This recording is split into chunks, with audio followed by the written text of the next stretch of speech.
நண்பர்களே வணக்கம்.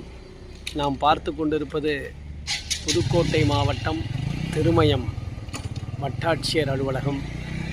மிக பிரம்மாண்டமாக பார்ப்பதற்கே கம்பீரமாக காட்சியளிக்கிற இந்த அரண்மனை போன்ற இந்த கட்டிடம் பிரிட்டிஷ் காலத்திலே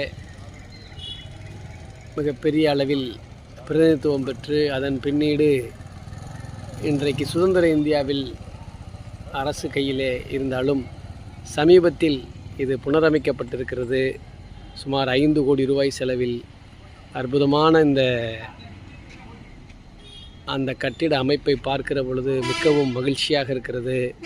அன்றைக்கு புதுக்கோட்டை ராஜகோபால தொண்டைமான் போன்றவர்களெல்லாம் ஆண்ட பொழுது மன்னர் மாளிகைகளாக இருந்த இந்த கட்டிடங்கள் இன்றைக்கு அரசினுடைய கையிலே வட்டாட்சியர் அலுவலகமாக, ஒரு பகுதியில் தேர்தல் பிரிவு வட்டாட்சியர், வட்ட வழங்கல் அலுவலர், மையப்பகுதியிலே தாலுகா நிர்வாக நடுவர் என்று சொல்லக்கூடிய தாலுகா மேஜிஸ்ட்ரேட், அதனுடைய